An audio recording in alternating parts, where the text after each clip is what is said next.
કાલે છે ને ડિઝની પ્લસ હોટસ્ટાર પર મેં એક સિરીઝ જોઈ, ફાર્મા નામની. આ તમે પહેલાં પોસ્ટર જુઓ. પોસ્ટર જુઓ એટલે તમને આમ શું લાગે? પોસ્ટર જોતાં તમને શું લાગે આ સિરીઝની સ્ટોરી શું હોઈ શકે? તમને એવું લાગે કે આ સિરીઝમાં આપણને ફાર્મા ઇન્ડસ્ટ્રીનું કંઈક એવું કાળું સત્ય બતાવવામાં આવ્યું હશે જે આપણે નહીં જાણતા હોય.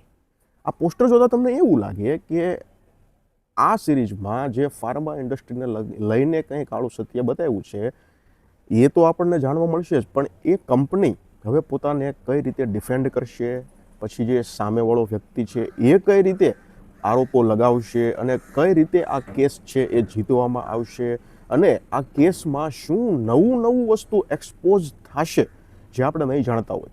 આ પોસ્ટર જોઈને તમને આવું બધું લાગે કે મને આવું બધું જોવા મળશે. પણ એક વાત કહું તમને, આવું કાંઈ જ નથી આમાં. બોલો, આટે મેં નમક જીતના હે.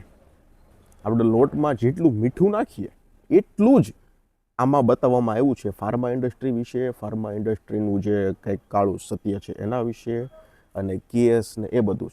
એના સિવાય આખી એકતા કપૂરની સિરિયલ જોતા હોય ને સ્ટાર પ્લસની, એવું લાગ્યા કરે. પહેલા 2 એપિસોડ તો એમઆરની એક એમઆર છે એનું જીવન બતાવતા કાપી નાખ્યા.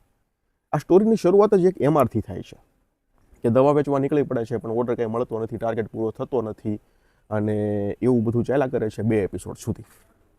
પછી ક્યાંક ને ક્યાંક એમ લાગે કે સ્ટોરી હવે ટ્રેક પર આવી છે અને હવે એક મસ્ત આમ વિસ્ફોટ થશે અને આપણને કંઈક એવું જાણવા મળશે, આ કંપનીવાળાની જે બ્લેક સાઈડ છે એ જાણવા મળશે અને આપણને આમ સ્તબ્ધ થઈ જશું. આપણને એમ થાય કે હવે એવું આવશે, તો એવું આવતું જ નથી. અને પાછું એવું આવવાનું શરૂઆત થાય એટલે પાછું કંઈક ને કંઈક ડ્રામા આવી જાય. એટલે ખૂબ ઓછું બતાવવામાં આવ્યું છે કે ભાઈ એક કંપની છે અને એ દવા બનાવે છે તો એ દવાની સાઈડ ઇફેક્ટ હોય છે, સાઈડ ઇફેક્ટથી શું પરિણામ આવે છે, આ બધું બહુ ઓછું બતાવવામાં આવ્યું છે. એટલે મને એવું લાગે છે કે આ દવા, આ પોસ્ટર, પછી એમાં જે દવાનું ચિત્રણ કરેલું છે એ ફાર્મા ઇન્ડસ્ટ્રી, આ બધાનો બેઝ બનાવીને આ લોકો એક સ્ટાર પ્લસની સિરિયલ બનાવવા માંગતા હતા. સિરીઝમાં નકરો ડ્રામા જ ભરેલો છે, ડ્રામા જ.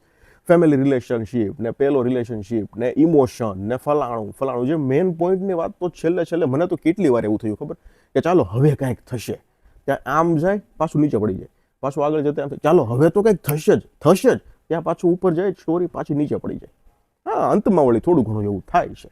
બાકી યાર આ સિરીઝ કેટલી જબરજસ્ત બની શકે એમ હતી. તમે ફક્ત ને ફક્ત ખાલી જે મેડિકલ રિપ્રેઝેન્ટેટિવ છે એની લાઈફ પર જ ફિલ્મ બનાવી હોત ને તો પણ એમાં ઘણું બધું હતું કે કઈ રીતે કામ કરે છે, કઈ રીતે એના ટાર્ગેટ પૂરા કરવા માટે મથામણ કરે છે, કઈ રીતે એની પર્સનલ લાઈફ ચાલે છે અને દવા વેચવા માટે એક એમઆર શું કરી શકે છે, કઈ હદ સુધી જઈ શકે છે, એક દવા વેચવા માટે એમઆરને કેટલી તકલીફો પડે છે અને એની આખી પ્રોસેસ કઈ રીતની હોય છે. ખાલી આ બતાવ્યું તો વાંધો નહોતો. તમારે કંપનીને એક્સપોઝ કરવાની જો ડર લાગતો હતો તો પછી ખાલી એમઆરની લાઈફ બતાવી દેવાની જરૂર હતી.